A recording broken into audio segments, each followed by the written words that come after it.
Have a seat next to me. Sehr. Macht es euch gemütlich. Getränk habt ihr Get dabei. comfortable. You brought something to drink. Great. I'm very happy to have you here. Thanks for coming. Das Coronavirus-Update. The coronavirus update. Dieser Podcast, ich habe es gerade schon in der Einleitung gesagt, der wirklich auch dieses... This podcast, as I mentioned initially, has popularized the medium even more than it was before. Tell me about your beginnings. How did you get in touch with Christian Drosten, star virologist? Christian Drosten war vorher natürlich schon Star-Virologe, nur Of course, he was a star virologist even before, but nobody knew it. Audiolab beim NDR. We had an audio lab at the NDR public broadcaster, Christian Drosten in einer Talkshow gesehen. and the director saw Christian Drosten in a talk show when the first news reports about coronavirus were hitting in February 2020, and he was saying, well, we're probably going to be needing a daily update soon, and so he wrote an email to Christian Drosten. Können wir vielleicht zum Coronavirus Could we- ein tägliches Update machen? Could we do a daily Sehr update? schnell zurückgeschrieben, ja. And klar, he replied very quickly and said, yes, of course, let's get started immediately. Liefen bei uns die Mühlen sehr, sehr schnell. And Und ich habe dann things got in motion very quickly. I started cooperating with Corinna from the science department Wollen wir ein tägliches Coronavirus-Update machen? and asked her if she wanted to help me do a daily coronavirus update. Du. Yes, sure. Who's going to host it? Well, you are. Ideally, Und wenn, dann bitte sofort. ideally Ja, und ich today. glaube, 2 Tage And später war die I think 2 days later, the first episode was online. Ich wirst wahrscheinlich jetzt bis zwar... That's extremely quickly to start producing a podcast, Aber das war auch eine Zeit, in der wir jetzt alle noch nicht so wahnsinnig viel... especially at a time where none of us knew a whole lot about this virus, and zumindest so ein paar Basic Facts, you had to Grundwissen drauf schaffen, um überhaupt get some basic knowledge very quickly to be able to present this podcast. Well, yeah, Christian Drosten said we're going to start building the ship after we've started sailing. And it was similar for us. I didn't study science. Wissenschaft macht oder so. Deswegen habe ich auch währenddessen eigentlich begleitend mir das Wissen drauf geschafft. I gathered this knowledge as we went along. Initially, we were talking about a lot of basics, and then we started to dive deeper into virology. The advantage of not having a lot of prior education is that I was a lot closer to the question that regular people had. It wasn't supposed to be a nerd podcast. It did become that after a while, but people still stuck along. And I ended up reading stacks of scientific papers. So we as listeners, together with you, got Christian Drosten to explain things to us. Was quasi ab den ersten Folgen schon sichtbar war, das steigt innerhalb von Tagen rasant. Was this need for knowledge obvious from the very beginning, or did it happen Echt wirklich überrascht davon. Also man muss more vielleicht noch dazu slowly? sagen, wir hatten es am Anfang geplant. Yeah, we were surprised by that as well. We were planning for 5 to 10 minutes, and even the first episode was a lot longer than that, and then the episodes got even longer. It was really well received from the first episodes. We got so much positive feedback. We had an email address from the first or second episode, and Wirklich ungelogen 500 Mails. we got more than 500 mails per day, with a peak of 2,000 daily emails after the first lockdown. And that showed that there was a huge need for information, Zum Beispiel vom Gesundheitsministerium. and that the health ministry was unable to cover that need for information, and people were looking for something that could explain this new situation to them. So they used the podcast for that. So the government's subpar information politics helped promote your podcast, and Drosten was this voice of reason that explained things without alarmism, in a calm voice. Yes, absolutely. What we did in the podcast increasingly was to talk about doubt and open questions and things we don't know yet, things that virologists and epidemiologists didn't know yet. And lots of people told us, please don't stop doing that. That's exactly what calms me. The fact, I'm afraid, but the fact that you don't give me these black and white answers is very calming to me, and it gives me competence in my daily life. And that's great, of course, because that makes people excited about science, and it was fun. You work in radio, and an advantage is that these podcast episodes can scale up. It's not as formatted as radio, and you're free to say, if it takes longer, it takes longer. I keep working on science podcasts, but also for radio, and I got spoiled because we used this and said, if we have to talk a lot, we have to talk a lot, and it's not as easy in radio because you have to fit things into the number of minutes you have. And still, I kept saying we can't grow these episodes too long, because who knows if people will stick along. If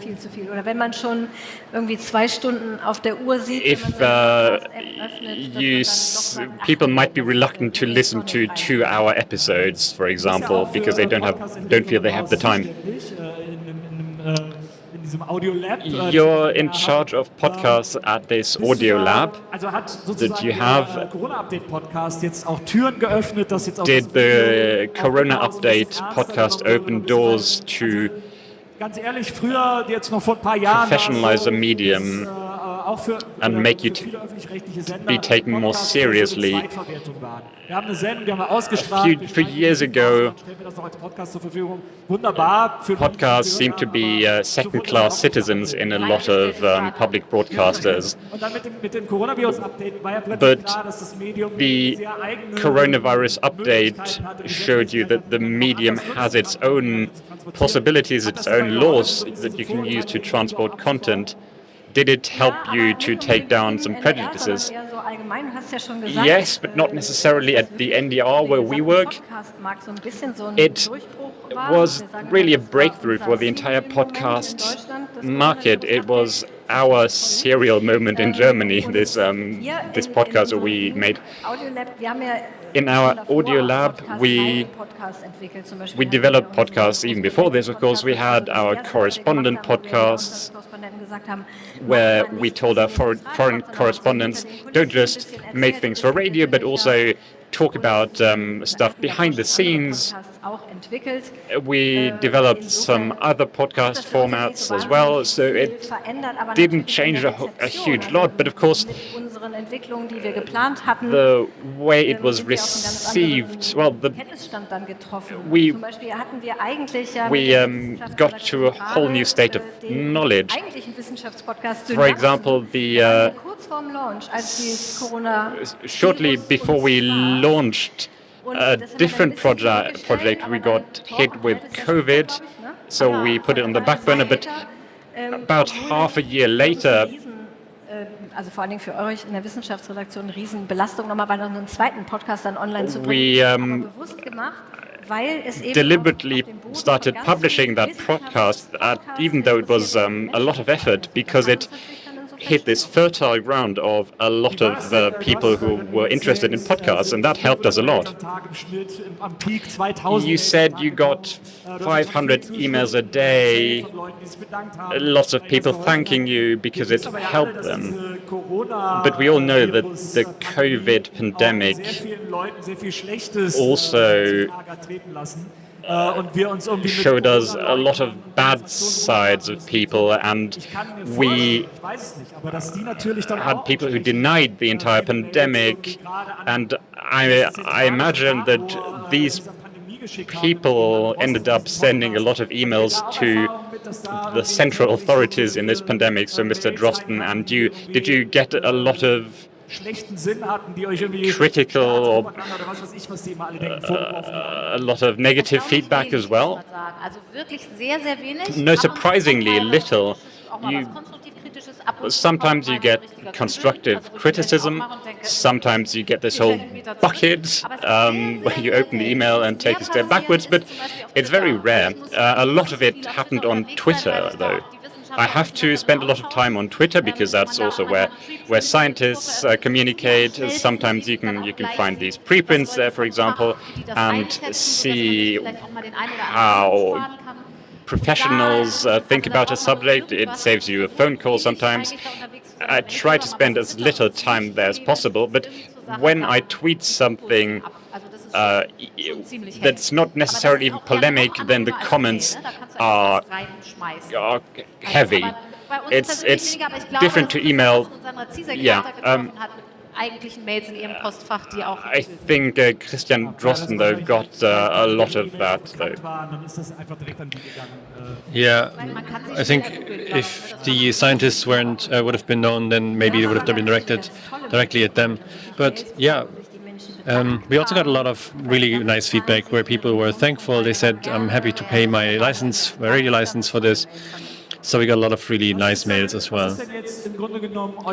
So what is your learning from this podcast? Because it was created in an extreme situation, in extreme circumstances, and then kind of took off. But they're all exceptional circumstances that led to this podcast, and that also made it so successful. We already mentioned the government has kind of dropped the ball on keeping people informed. So of course it was a very welcome harbor to get information to the people. What can you take from that? What have you learned as podcast makers from the production of this podcast? Well, first off, dare to react quickly. And we did this again now with the war in Ukraine. We took a podcast that existed for a while, Forces and Strategies, that normally is published every 2 weeks, and the colleagues very quickly said, okay, we're going to turn this into a daily update format, and the editors were willing to do that and have been doing it since. So that was definitely a learning for us also from the COVID update podcast. Yeah, we will do it because there is a demand. We serve this demand. People want to know these things, and the numbers prove us right. And otherwise, the learning is probably more about science communication. One thing that was quite nice for science journalism is that I'm very convinced that the audience is much smarter than journalists often assume. You can assume in a editorial office about science, a lot of people say, oh, this is too complicated, this is too far removed, nobody wants to see this. So, maybe if I talk about the sexual reproduction of snails, and people might still say that, but everything that's related to life sciences, to medicine, health, it's also extremely important that we extend this to reporting on climate change. We have to fight this first impulse and say, we didn't do any quantitative research who's listening to us, but we do have qualitative feedback. We've got mails from people with very basic education or no formal education at all, old people aged 80, and it's pretty diverse, it's a pretty broad group of people that we reach. And yes, it was an exceptional situation because it affected everyone, but it's the same with the climate crisis. It also affects everybody. So the challenge for us is how can we make it, how can we achieve that similarly, make it happen, because it's a bit tougher with the topic. We've been talking about it for quite a while. Everybody says, oh, boring, I know already. But we don't have to be complicated in the content. As long as we find somebody who can explain things in a simple fashion, we can get very far. And for example, we did not ban terms of art. Often journalists will try to simplify everything down and explain it with analogies. And we don't do that, and people understand it. I think it's great. Wie sehr glaubt ihr, dass irgendwann wieder So, Notwendigkeit besteht? The pandemic is still ongoing and coming in waves. Do you think there will be another opportunity where we will need to inform people daily, maybe in fall when the next wave hits and things go bad again? Is that a recurring topic that has enough content to, keep being touched upon, or are we through with the daily information format? Well, I sure hope that we will not need to do daily updates again. That would be quite bad. We also have to say, when we started, there wasn't a lot of knowledge within the scientific area either. We kind of did a live documentation. There were some basic terms that we have to get clarity on first. Are they applicable to this virus? There's a lot of time we spent on how much masks help, and it also took a while until we figured out how people that are asymptomatic are also part of spreading the virus. And we have that now. The science has progressed and the basic knowledge is there. So now it's about questions like, are there new variants? Independently of the variants, we can certainly say that numbers will go up and fall again if we don't take necessary measures. So the question there maybe is, how often do we repeat the things that we do already know? How can we prevent the spread of the disease? Dirk Brockmann was already here earlier, and maybe it's also important, what do these networks of disease spread look like? How much is about our behavior, not so much about the virus itself? So I think it's definitely going to become necessary again to talk about these things. But whether and how we do that in the podcast also depends on what our interviewees say. We all need the facilitators. We still do special releases. There's definitely enough topics to talk about. And we will definitely not go away completely anytime soon. But in what form specifically, luckily we don't know yet. But the next COVID wave in fall definitely coming. And it also looks like there might be another summer wave now with new variants that can also evade the vaccine-based immunity. And I think the demand for information is still there and still high, and we see these special releases. We had 2 in May, and download numbers are very, very good. And I'm always the one that says we need to make more episodes. People need this podcast. Can't you do another episode? I have following ideas for special episodes. But then we also have to see what actually makes sense, and if maybe it doesn't make more sense to invest some more effort into other scientific podcasts instead. So it's always a question of balance.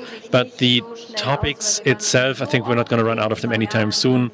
We've seen this so often in the 2 years that the podcast exists. You said there's nothing new to report, there's nothing to tell. And I think a day or 2 later, a big study dropped or a new variant was discovered. And then, we did have topics again. So Katharina is always laughing at us about the length of the podcast, when we said, I don't have anything to say, and then we spoke for hours. It's like standing in front of your closet and saying, I don't have anything to wear. So if you are the first expert in your circle of friends and acquaintances that is an expert on these topics, and you probably collected a ton of knowledge while producing a podcast, do people see you as the expert in your social circles? Yeah, and it took a while until I was ready to believe it myself, because I don't have any background education like microbiology or something like that. And I also learned a lot of humility in the course of this pandemic. People that have an answer to everything make me even more skeptical than they did before.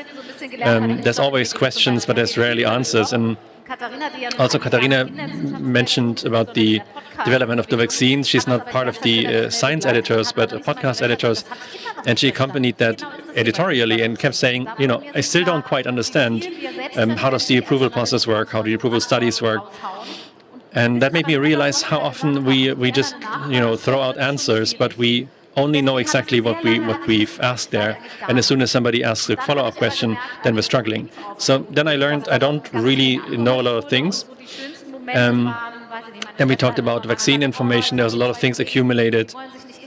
And my sister told me, I have 2 colleagues that don't want to get vaccinated. I don't get it. And then she asked me a few questions, and I could give her arguments. I could say, please explain why you're skeptical, and then maybe I can help you figure out what's wrong with the information that you're basing your decision on. So that's something that I liked and I still like doing now when I get questions. Was there any time during the production of this podcast, for example, when the lockdown started and your podcast was the #1 information source for everybody, because everybody was sitting home alone, the moment you leave the house and go for a walk, you're getting jailed and fined. So everybody was referencing the Coronavirus Update podcast. Was there ever a time during where you had the impression that, from the outside it looked like you were kind of driving the policymakers in this pandemic? So did you have these delusions of grandeur, these feelings of power? I feel that scientists would have been happy because they were often despairing about, we cannot tell you how to exactly do something, but we can tell you that you have to do something. And one of the topics, the recurring topics in the pandemic, was that the political reactions came too late and were often too weaker than what would have been required. So that was a bit frustrating when people write us emails saying, we understood, but somehow this has not come into politics. Then that taught us humility, and that maybe also protects us from getting this delusion of grandeur. I definitely don't think that I had crazy power. I still remember the Christian Drosten despairing the first episode after our summer break, how exhausted he was, that despite all of these chances with the vaccines and so on, that we were running full speed ahead into the fall wave. And everybody was like, oh no, it's going to happen this time, it's going to be different. And then, of course, it happened exactly as predicted. So really frustrating, this feeling of, do we really have to say that again? Katharina often said, we said this 5 times before, but yeah, some people still didn't understand what's going on. So there is a lot of things recommended, and nobody really understood everything that was going on. And then there was this step in politics where it looked like nobody understood anything anymore. That's really, really quite frustrating, I can imagine. So yeah, there was the election cycle, and there's always this comparison drawn with Denmark, and I can only interpret what I've gathered from research, what I read there. There's a well-known politologist in Denmark that wrote a lot about it. And during the election cycle, it looks like policymakers agreed to not do party politics in favor of doing the right thing for the pandemic. And they didn't really do that here. And also, it's not very transparent. People wouldn't say, I'm doing this to get votes.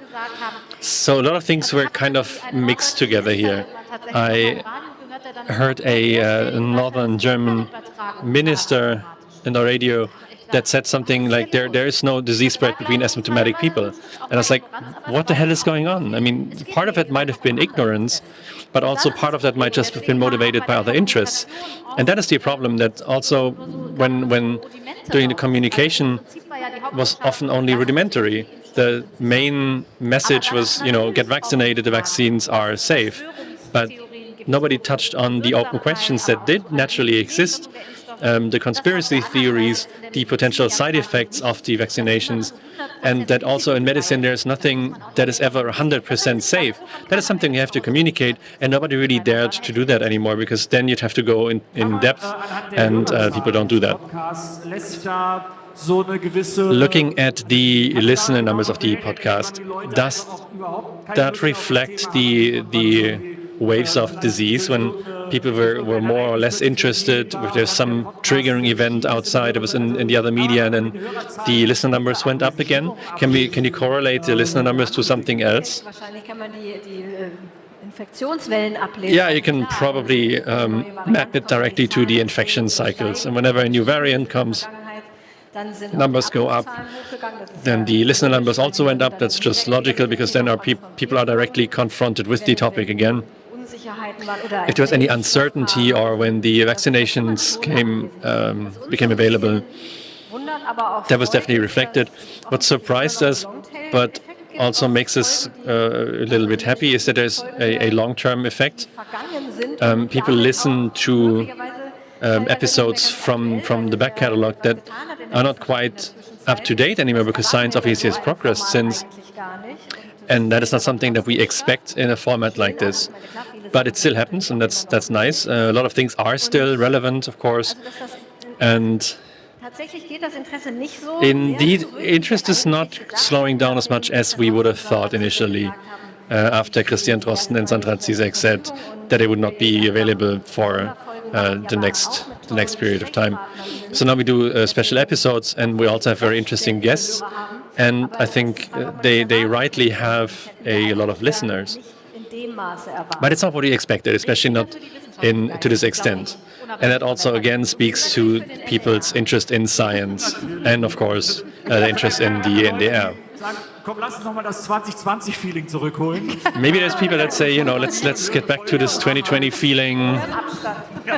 Wir haben alles jetzt durch an Freizeitbeschäftigung, die man wieder So we covered everything that people can do again. We want to go back to the full-on lockdown feeling now, maybe. So at some point you had this move from Drosten to Zizek that passed the crown. Did that change anything? Did a lot of people just join because they were fans of Christian Drosten and then they left the podcast, or was it more of a fluid handover? Yeah, they were both on the podcast every other time, and it was not so much somebody else is joining the podcast, but was also a different approach in how we approach things, how we explain things. Sandra Zizek has a different perspective. She's much closer to patients. She has much more of this physician's role in addition to the virological one. She has been involved in medical research, pharmaceutical research, and more so than Christian Drosten maybe. And so that was more of an addition in the scope. And a bunch of people were also fans of Drosten. They said, Zizek also does a good job, does an adequate job. But also some people said, I actually prefer listening to her because she could often answer direct questions from patients directly, which we tried to avoid a little bit, but because there's a lot of things that people need to talk to their doctors about individually. But if they email us and we could make it generic enough, then we can answer it in the podcast. So she's also maybe more relevant for the current phase of the pandemic, because now we're waiting for the new drugs, So maybe she can say something more insightful than Drosten. Yeah, I think they complement each other pretty well. Thank you very much for giving us this little bit of insight into the most successful German podcast has happened. It was quite fascinating. I hope that we will not have any large catastrophes again anytime soon. But thank you very much for being here today. Please give a big hand to Corinna Henning and Katharina Warnholz. Thank you very much.